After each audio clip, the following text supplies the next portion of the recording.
This is not the past walking into the future. The walk is painful. Into the present, the dance not visible as dance until much later. These dancers are discoverers of God. We knew we had all crossed over when we heard the song. Out of a life of building lack on lack, the slaves refusing slavery, escaping into faith, an army who came to the ocean, the walkers who walked through the opposites, from eye to open thou, city and cleave of the sea, those at flaming Nauvoo, the ice on the great river, the escaping Negroes, swamp and wild city, the shivering children of Paris and the glass black hearses, those on the long march, all those who together are the frontier, forehead of man. Where the wilderness enters, the world, the song of the world.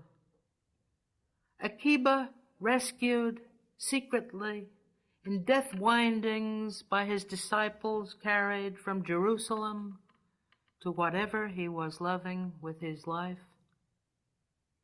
The wilderness journey through which we move under the whirlwind truth into the new, the only accurate.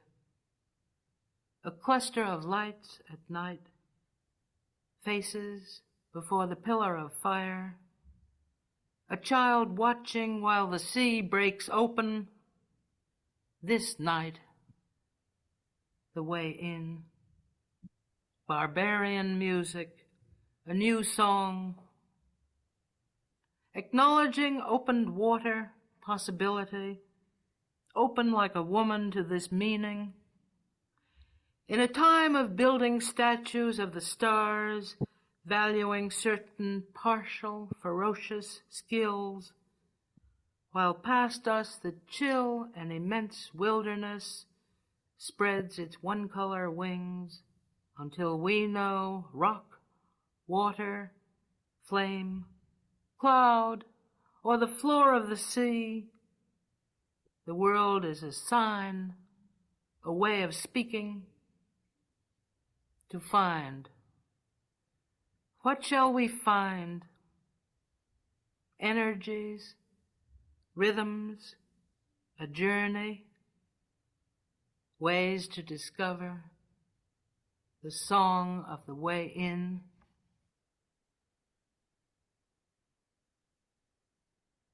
Yeah. Just beautiful. Glad we got the technology to cooperate. And one suggestion, Claude. Sorry. Now, that section of the poem, for me, really captures the feel of what was happening and would happen as the 1960s unfolded amidst a new music, a new dance, not visible as dance until much later. And I think that this is to the point about why Rukeyser isn't on that map. I think that it took a while to understand where she belonged on it. And I was thought back that when I took a great graduate seminar at the University of Illinois from Emily Watts on the poetry of American women, which was a pioneering book in establishing the centrality of women in the American poetic tradition. And it was a fantastic class, led to my work on Audrey and Rich, Gwendolyn Brooks, value it for many reasons. We didn't read Rukeyser. I wish I could ask Emily why not, because she was so obviously a key part of that mix. Anyway, in Akiba, I think you get a sense of how Rukeyser relates to that, her embrace of process, of constant redefinition. And it made me think of the theory of the jazz impulse advanced by Ralph Ellison, the African-American essayist and novelist. Ellison described jazz in this way. He says, true jazz is an art of individual assertion within and against the group. Each true jazz moment springs from a contest in which each artist challenges all the rest. And here's the key part coming up. Each solo flight or improvisation represents, like the successive canvases of a painter, a definition of his identity as individual, as member of the collectivity, and as a link in the chain of tradition. So jazz, and I think these terms, Rukeyser is clearly a jazz poet, is a matter of constantly redefining yourself, redefining your individual voice. You know, look back to Book of the Dead and Water Lily Fire and Speed of Darkness. As a member of the collectivity, and Rukeyser was part of many collectivities that changed over the years, and key for this poem, as a link in the chain of tradition, like the African-American preachers and musicians who took Exodus as their text that they put their worldview together on. Rukeyser takes the story of the Rabbi Akiba and forges a new link in the chain between the 1930s and 1960s that hadn't yet come into focus. The poem gives us the sense of a new language, a world constructed of signs we were just learning to read, and music we're just learning to hear. Rukeyser recognized that the challenge was to turn those energies into a new music. And I'm going to quote a few lines from the poem. All night down the centuries have heard music of passage, the voice of the world speaking, the world covered by signs, the meaning beginning to move, which is the song. And it's a song, that jazz song in constant motion. And much of the music of the 1960s that surrounded her was like that, constant redefinition. Bob Dylan doesn't sound anything like the guy who wrote Blowin' in the Wind by 1966 when he's talking about Desolation Row. Constant change. Rukeyser clearly saw what was happening as a disruption of tradition, the familiar. And she embodied the jazz-tinged explorations pointing us into a new world. Quote, the music of those who have walked out of slavery.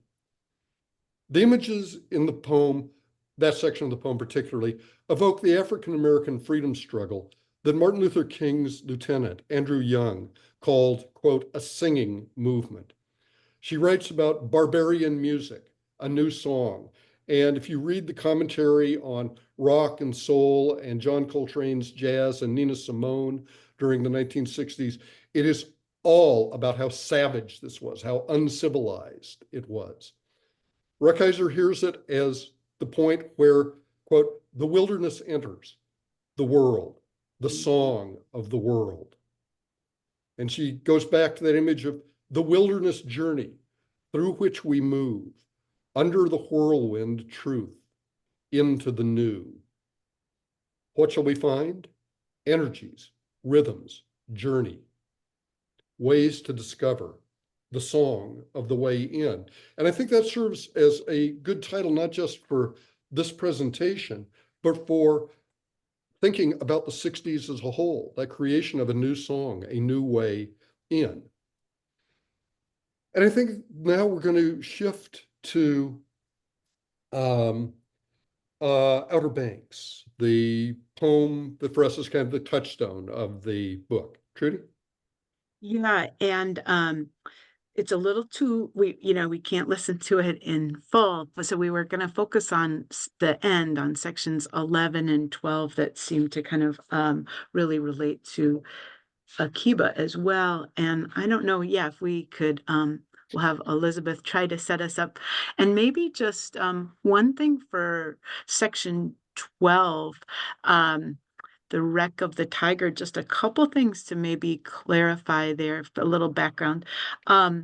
It's written in the context of efforts to register Black voters in Selma, Alabama in 1965. And there was a Time magazine article about this on February 12th, about how King had been protesting segregation and the lack of voting rights and was arrested, and people, including students, came out to protest and were also charged. And this spread to Marion, Alabama, where one of King's aides, James Orange was with students, and a trooper told them not to sing another song, and James Orange said, "Sing another song." So, but this is also right before Sunday. And then just a couple other landscape things that might help with understanding with the Outer Banks. Um, the Tiger, the wreck of the Tiger was a wreck in 1585 on the Diamond Shoals, which is this cluster of shallow underwater sandbars that extend about 8 miles out from Cape Hatteras. And there's like up to about 600 shipwrecks that have occurred in that area. So it's known as the graveyard of the Atlantic. And the Tiger was part of an effort sponsored by Sir Walter Raleigh to establish Roanoke Colony, which is now in Roanoke's in North Carolina. But the ship wrecked, and the loss of those supplies was a big setback for that expedition. So I think that's everything.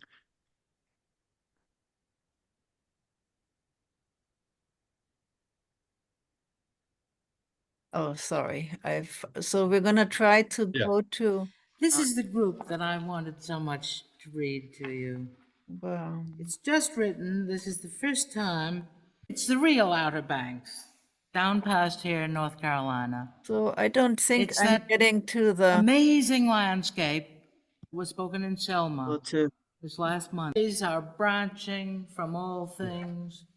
beautiful. Two It's working. islands making an spiral tower at sunset over us. This getting there. open to the sun, a pale and open line, and not a beach, not Is flooded. it too far? Last night Well, it's just built this the perfect. boat They of could death, just stay there and but in the suffering of the light, moving across the sea, do we in our moving move toward life or death? Hurricane, skullface, the sky's sighs, wind streaming through his teeth, doing the madman's twist, and not a beach, not flooded. Nevertheless, here, stability of light, my other silence, and at my left hand and at my right hand, no longer wing and lighthouse, no longer the guardians. They are in me, in my speechless life of Barrier Beach, as it lies open to the night out there. Now seeing my death before me, starting again among the drowned men, desperate men, unprotected discoverers, and the man before me here, stroke by stroke, drawing us out there, father of rhythms, deep wave, mother. There is no out there. All is open. Open water, open eye. great. And then Elizabeth, if we could hear the wreck of the Tiger too, that last one. Yes. Sure. I'm going right back here. Now, one last part. The wreck of the Tiger, the early pirate, the blood clam's ark, the turn's acute eye, all buried mathematical instruments, castaways, pelicans, drowned 5-strand pearl necklaces, hopes of livelihood, hopes of grace, walls of houses, sepia sea fences, the writhen octopus and those tall masts and sails, marked hulls of ships and last month's plane, dipping his salute to the stone wing of dream, turbulence, diamond shoals, the dark, young, living people. Sing one more song and you are under arrest. Sing another song. Women, ships, lost voices, whatever has dissolved into our waves. I, a lost voice, moving, calling you on the edge of the moment that is now the center. from the open sea.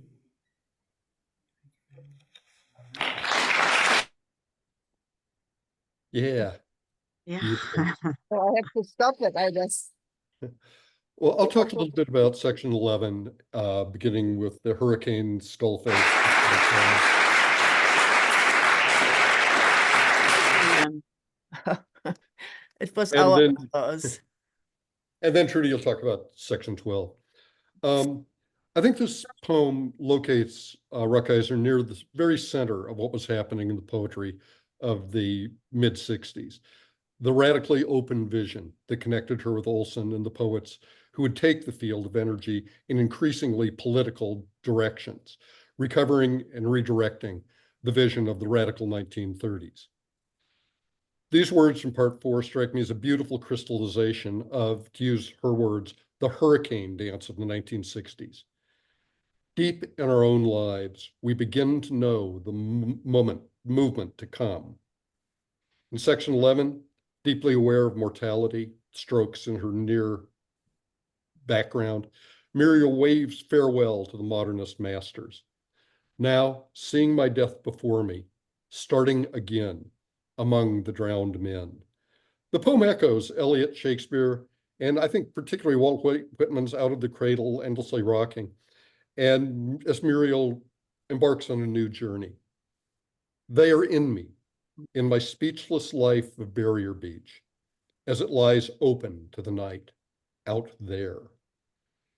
And I really come away from section 11 with a powerful sense of the continuing jazz process that makes Muriel a crucial elder and ancestor for Adrienne Rich and the many poems who follow in that wake. There is no out there. All is open. Open water, open eye. Trudy.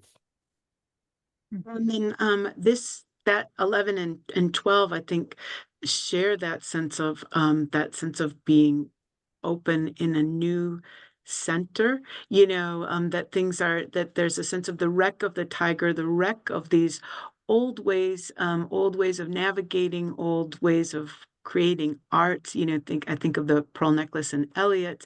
And this also reminds me of her poem, The Backside of the Academy, where there's a sense of great art in a vital neighborhood and the art being kind of closed off in this building, right? And so there's this sense of of greater openness and connection with other voices, the women, ships, lost voices, whatever's dissolved into our waves, and her moving into a different and new center here.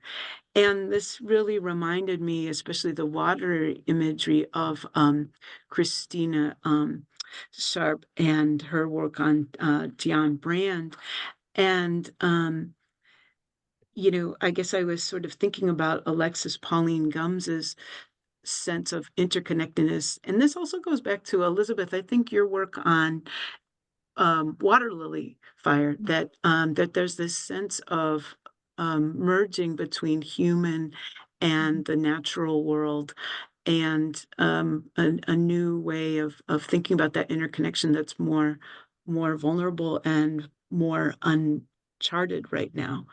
But what I like with Gums is her sense of those who survived and those drowned. Their breathing is not separate from the breathing of the ocean. Their breathing is not separate from the sharp exhale of hunted whales. They're kindred also.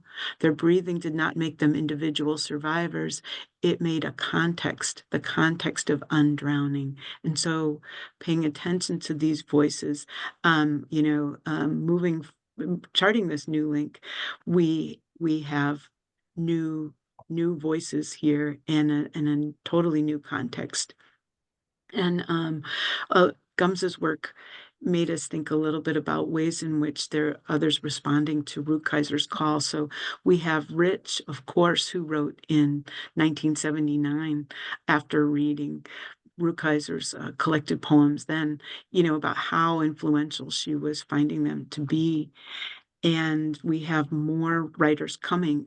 Catherine Gander and Stefania Helm have an anthology that is coming out that they hope will be available next fall, 2025, from West Virginia Press, which is both critical and creative, and we'll have a number of poets here.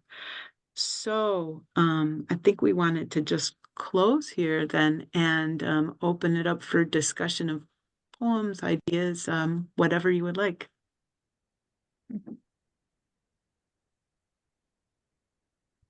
Go ahead. Mhm.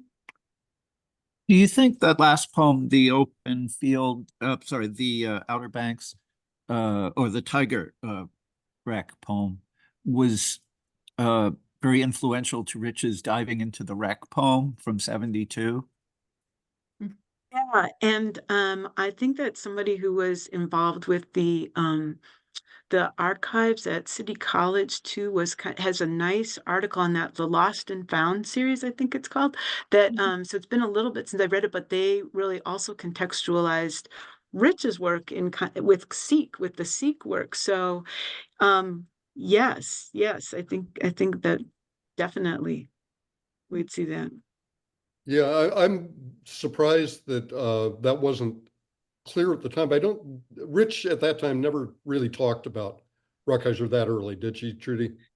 No, she's not. Like, I think that explicitly have her influence in Atlas of a Difficult World, but I didn't see it explicitly. I started to feel like in Time's Power we started to see it, but I don't think there's anything explicit before then.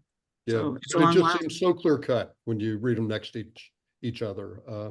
I've read, when I was working on my Audrey and Rich book, I read everything she'd written to that point, and I just don't remember any reference to it. I wonder if that's partly like with with Rowena's work, that how the sexism of the era that was just so strong and so dismissive of Rukeyser as being uncrafted and Mhm.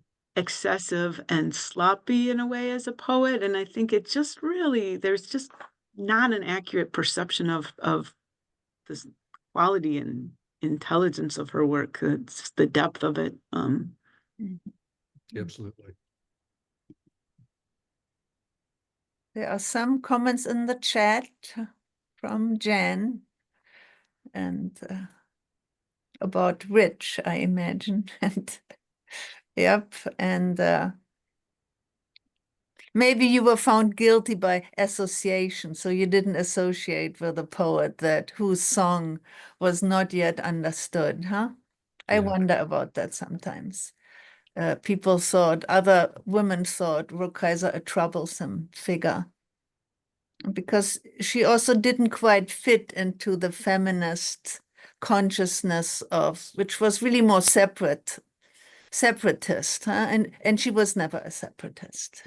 Yeah, and that to me points to where her really profound influence on Rich comes from, because That Rich, was I later. think, still mostly associated with with her feminist work Mhm, of the 1970s primarily, but she set out for open fields beyond that. Beginning with Wild Patience has taken me this far, where she talks about when her dreams started becoming essentially politically correct. She knew she was in trouble. And the poetry of the last half of her career, I think, is still radically underread. And it's the poetry that bears, without any question at all, Rukeyser's central imprint on it. mhm. But I think we were talking even like necessities of life and the will to change, and that sense of like looking for new form and that sense of being in flux that seems very much like, it's coming later. Rukeyser's early, but that Rich didn't seem to credit Yeah. Rukeyser back then. Yeah. So I wanted to say something if nobody else has their hand up. Sorry. I wanted to say something about stroke by stroke drawing us. Stroke by stroke is a term she also uses when she discusses her analyst, Francis Wicks, stroke by stroke. And And paramecium too. yeah, and the paramecium too, and it's both the stroking of touch, and Mm. it's then becomes her own stroke, which silenced her for a while. But it really makes me think about her, something she doesn't address here, but the sexual awakening for her. And I don't know whether I can call it an awakening because she was alive to her sexuality, but finding ways, in part through her analysis, to give voice to that, to open herself also erotically as a writer. I mean, her emphasis on eros, I think, as a political force is really interesting here. And that I see by that stroke by stroke. And a stroke, of course, is such a powerful because you can also strike, So it's the political movement, but it's also the touching and the awakening. So that's pretty powerful. I didn't quite notice that, pulling us over the barriers. Yeah, Mm. that's really nice. And in Mhm. part two of the Outer Banks, I think about that celebration of the native. Mhm. She's got the Indians holding branches up to placate Mhm. the tempest, and then the rays are branching from all things. Great serpent, great plume, constellation, sands from which colors and lights pass. The lives of plants, animals, men. A man and a woman reach for each other. So there's that very powerful erotic energy at the foundation of this poem, the sequence of poems. It seems to me that's part of the tragedy in the Delta poems, that you've got like this young life too that is just cut off, this sense of connection, exploration of the world, of each other, too. Yeah. Meryl asks for the details of the new anthology that's coming out, that's Catherine Yes. Stefania's, and maybe we can put that in the chat if we have it, or maybe Stefania can do it if she's still here with us. She might not Had be. to leave, but let She me, had to yeah, leave. I can Yeah. share my screen again Very for that. exciting, I think, that anthology Yeah. coming. Yeah. Um, let's do it. So it'll be called Beyond Ourselves, Contemporary Poets on Muriel Rukeyser. And so edited by Catherine and Stefania. And I think the intro is Solmas Sharif, and it's West Virginia Press. So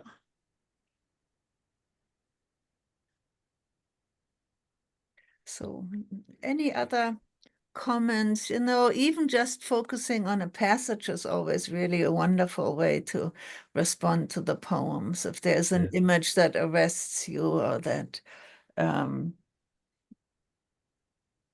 or that you have a question about.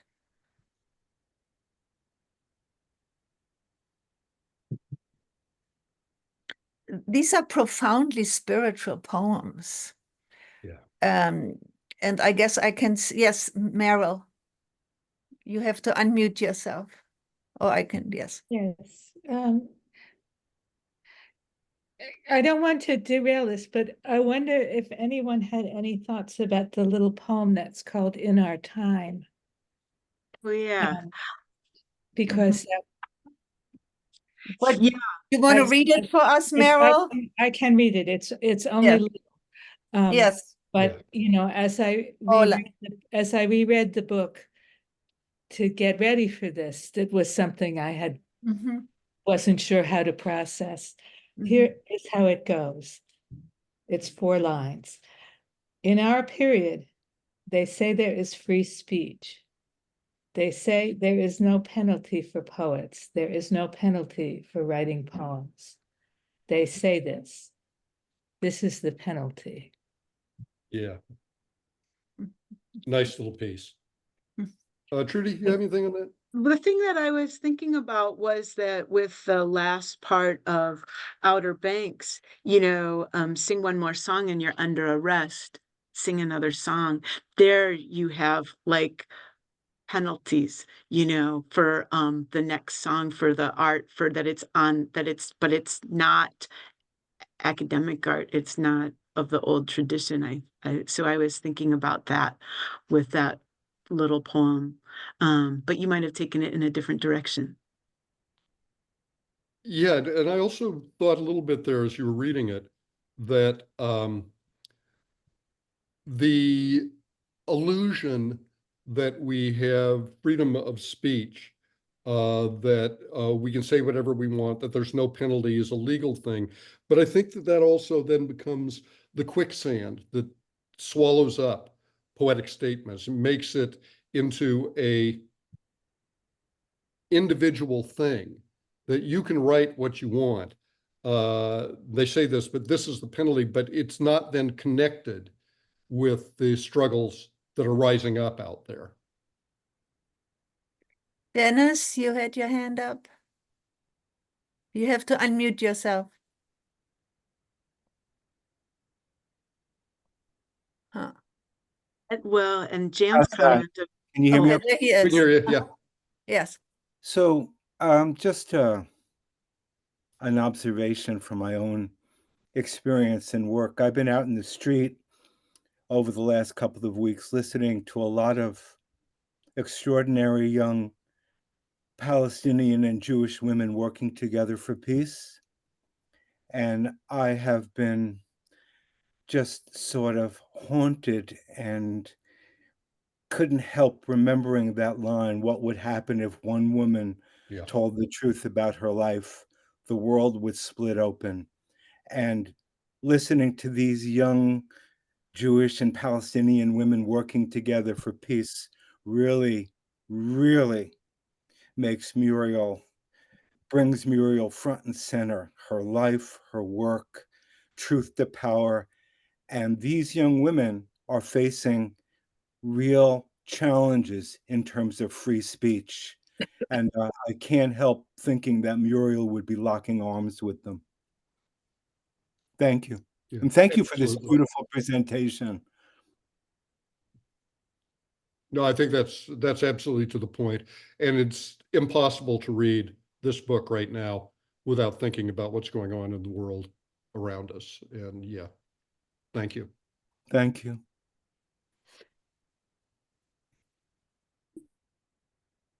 She also said an allergy's freedom binds us. I think we forget. Mhm. Well, this isn't quite right, but it also made me think of I think it's Sartre that said we were never so free as under the occupation. Mhm. The idea that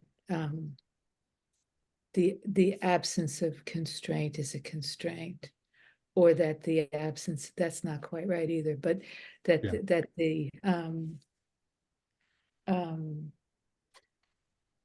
that the idea that you can say anything Right.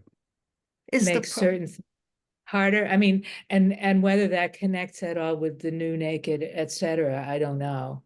Yeah. Well, as I've recently finished writing quite a long history of the 1960s, which is now in the sausage grinder of the publishing industry, and we'll see what happens with it. But one of the things that, as I got to the end of it, people asked me, what did you learn about the 60s that surprised you? And one of the major pieces of that was how powerful the art coming out of Eastern Europe was during that period of time. And I think that that absolutely reflects the fact that the artists had to find ways to work within the constraints and to battle against them. When I taught classes on film of the 60s and 70s, the film that was the most, that my students voted their favorite collectively was a film called Daisies by a Czech filmmaker, Vera Číslovská, who's more or less unknown in the history of film. It's a fantastic film about two young hippie women in Prague prior to the Prague Spring. But against the constraints, people find ways to articulate with an energy that is hard to tap into when you can say anything you want to, which in a certain sense, the young women you're talking about now can, right? Nobody putting their hand over their mouths. Although we may be getting there, and we can talk about the institutional constraints on that, but there's at least the illusion of the freedom. And I think that that's Muriel's point, that that illusion can be just that. Okay, there's a hand up. Is that Yeah, Dave? hi. Yeah, this is sort of related. I was struck by the publication of the uh, poetry homage to Rukeyser with West Virginia Press, and the wonderful Yeah. Yeah.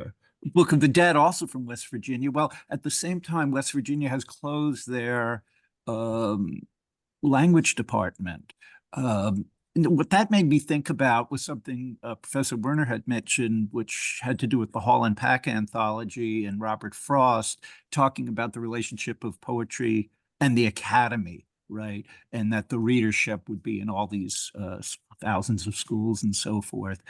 I'm just wondering, thinking about Rukeyser now and kind of her relationship to poetry, maybe at that edge between the academy and outside the academy, the street that Mr. Bernstein was talking about. I'm wondering if that's part of the reason Rukeyser's moment is emerging at this point, in this moment where, I mean, the academy is still, publishing Rukeyser at the same time.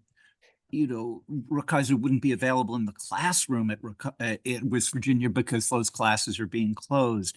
I don't know. It just, those questions seem to be at play here somehow. Any thoughts about Rukeyser, kind of the poetry outside the academy, inside the academy, kind of having that in-between relationship that we see, with the publication at Virginia, at a school that's no longer teaching poetry. Yeah. Trudy, thoughts?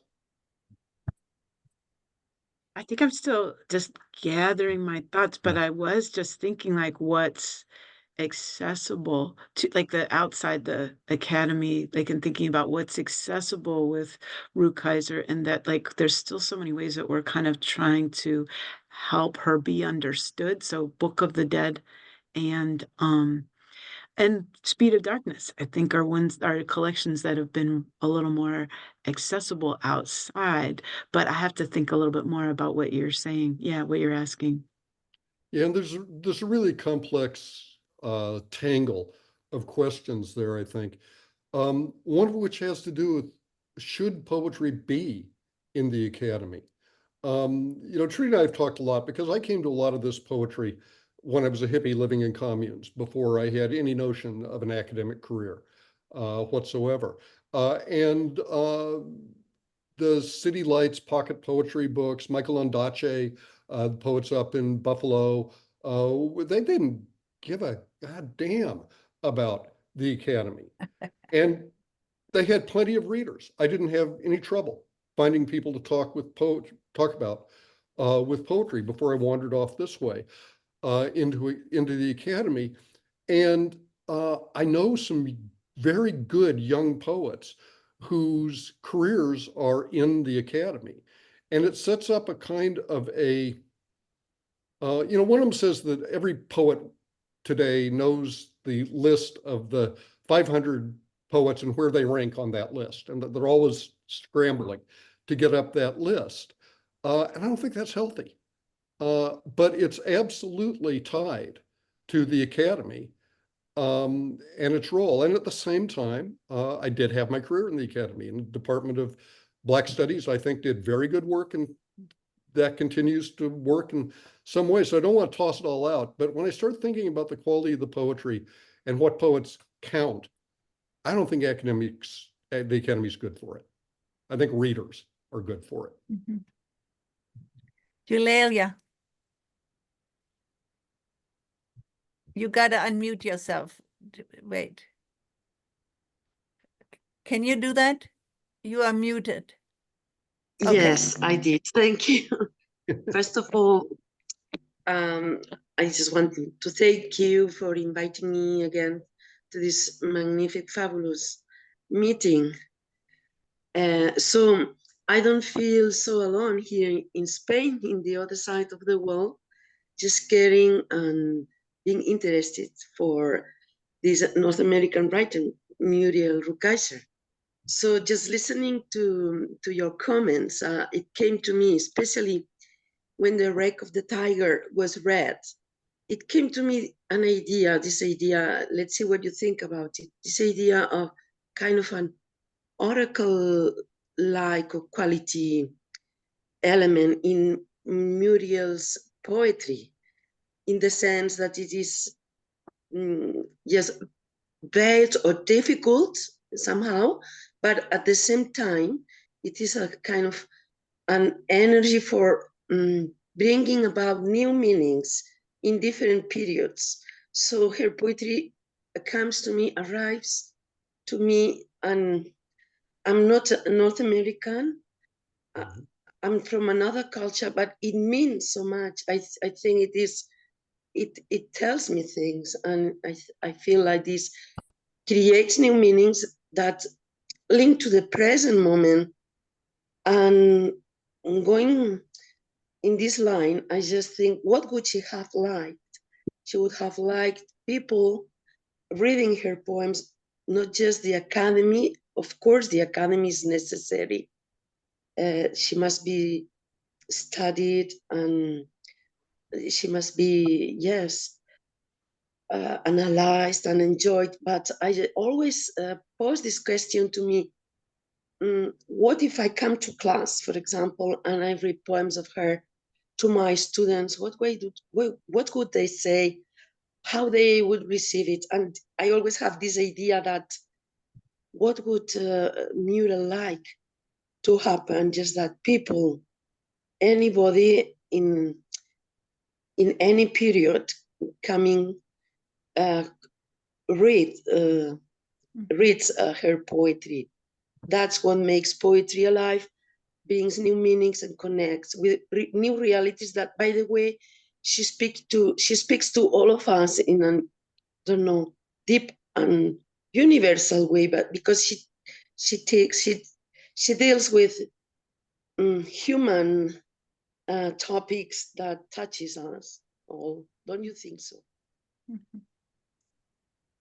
Well, there's a great anthology of responses to Walt Whitman essays. It's been a while, I can't come up with the title right now, but it was Walt Whitman, people responding to Whitman from around the world, largely from Latin America. And I think that something like that with Rukeyser would be a really nice idea. How does she speak to different circumstances and different locations today? I'd love that.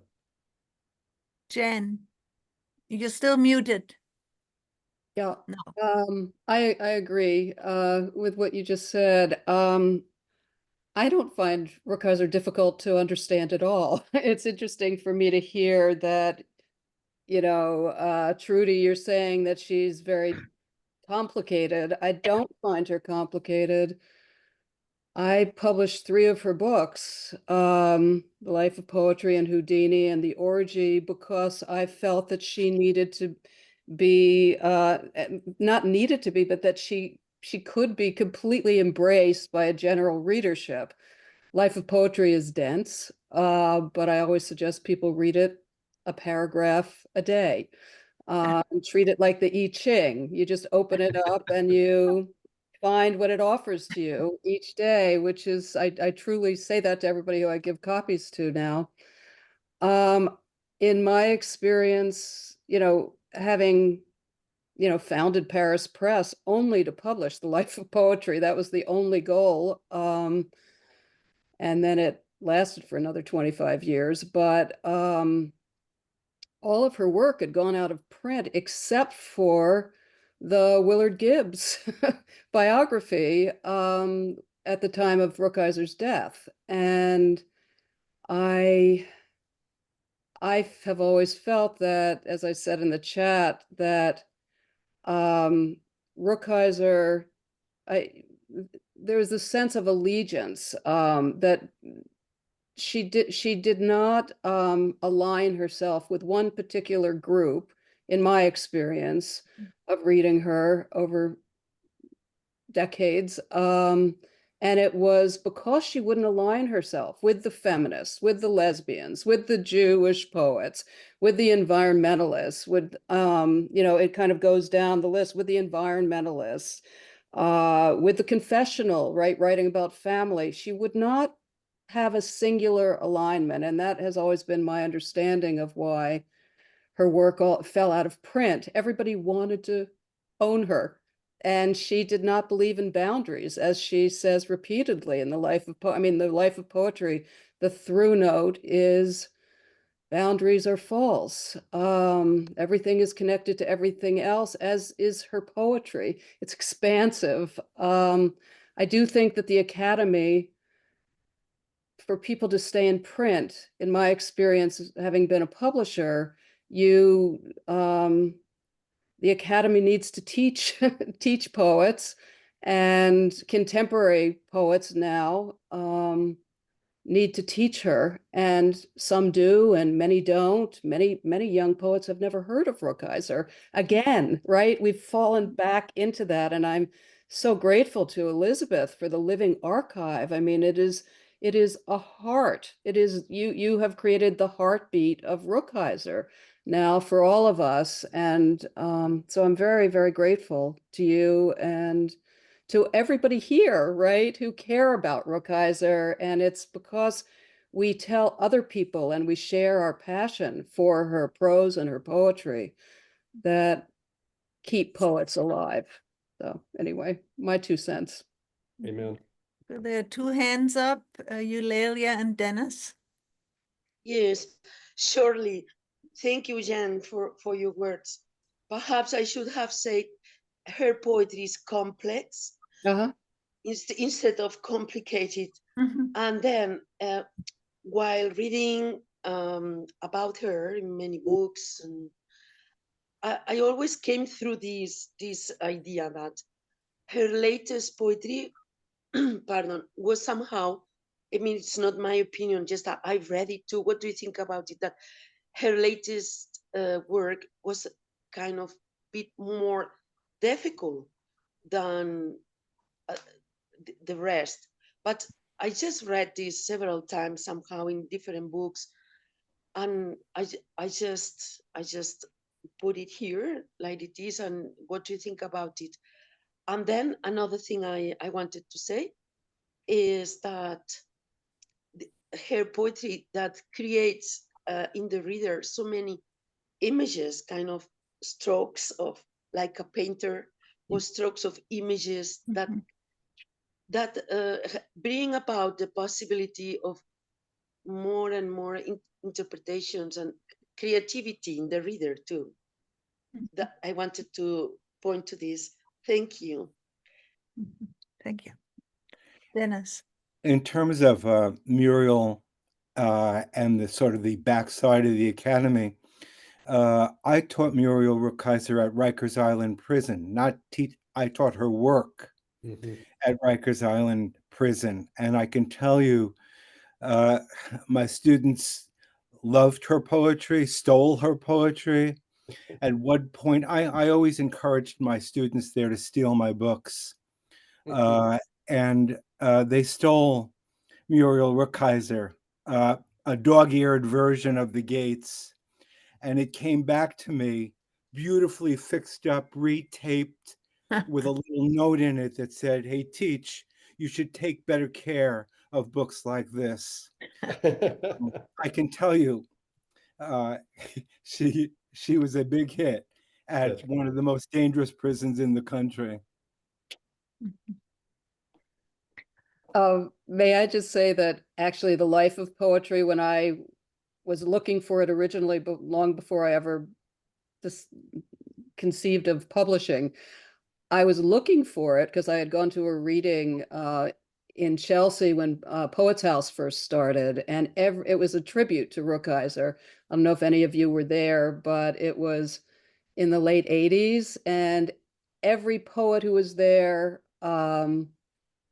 Levine and Cannell and Toy Derricott and Sharon Olds, all of them, every single one read her poetry and said that the life of poetry had changed their lives. And so I then went off to look for the life of poetry, and it had been, Dennis, stolen out of every library in New York City. It was unavailable. It took me 2 years to find it. So, yeah.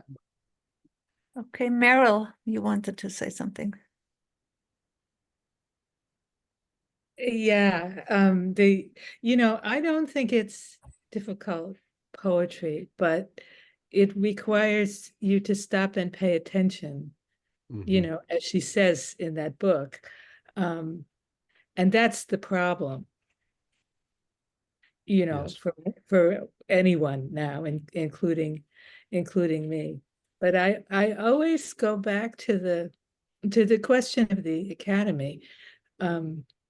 There's a story somewhere about how when she was teaching, that she used to assign her seniors a piece of work that they couldn't possibly finish, so that they would go on. Where does that story? So that they would continue writing past the point where they were, it didn't say this, getting a grade for it. And I think it doesn't, it was one of her students writing about her. And that kind of,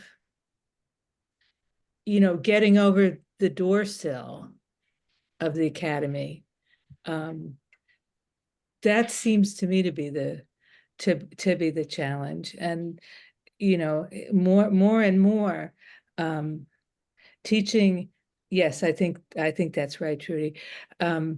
More and more, I think teaching and learning about poetry and about everything else that matters is going to be going on in other spaces, which doesn't mean it won't be going on.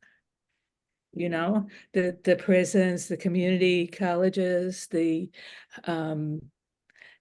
know, online, the people who get together in the park. And, you know, I can get as mad as anybody else about the closing of programs, but that's not the end of it. No. That's my little ray. Well, she herself refused to get tenure, and then when she was given tenure at Sarah Lawrence, she resigned. but she also taught this reading poems with people came from a class she would teach, like a non-class between semesters sometimes, you know, within a semester break, where people just got together all day long and read poems. So she was always looking for those nooks and niches that would get us beyond the boundaries. But she was grateful for Sarah Lawrence, but she said, I needed to get a job in order to afford the job at Sarah Lawrence because it was so badly paid. So she's very unpractical, she said.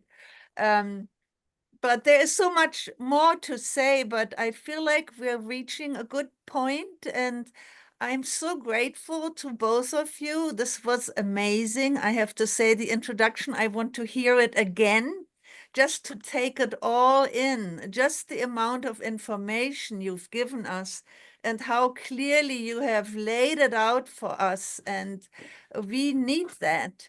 And so I hope that we can make a recording of this, maybe edit it a little bit so our early conversations don't get there, but it doesn't really matter.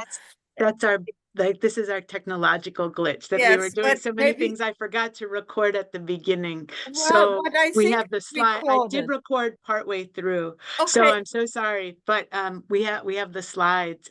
We can have make the Greg talk slide. us through again. Yeah, that A has happened to special me Zoom before session. too. But so maybe for the, yes, so we will talk about that. But this is a wonderful, this is wonderful. Katie also left a lovely message that she's not really an academic, but that you are into your documentary editing. Very interesting, because Rukeyser was very interested in the document. But so this is just the first of many events, I hope. And it would be nice to have one at least in the fall and one in the spring and maybe a third during the summer. So if you have ideas, I think this set a very lovely model of two scholars coming together with different areas of expertise, obviously overlapping ones. But I think the knowledge of music is so helpful, of jazz, of singing. I think all of her poems ought to be sung. They stop being difficult as soon as you sing them. they're still complex, obviously, as jazz is complex. But yeah, this was very, very wonderful. Let me look at these 2 new messages. Yes, thanks for all of that. Oxygen, I like that. Certainly true. And we need her for now. I think the way she talks about conflict as almost a necessity that we open ourselves to that, because without turbulence, nothing will fly. Something to think about. If there are any last comments you guys want to make, Trudy and Craig? Thanks for having me. This is delightful. Yeah, yeah, it's fun to talk with everybody about them. Yeah. Yes. And so please, I'm sending out, I have this Rukeyser mailing list. Please share it. Please invite your graduate students in, poets, friends. Really, we were thinking of forming a Rukeyser society, but instead we're now creating a Rukeyser community, which might really be the way to go. And so thank you all for coming, and goodbye. Thank you. This was marvelous. Thank you, Trudy, and thank you, Craig. Mhm.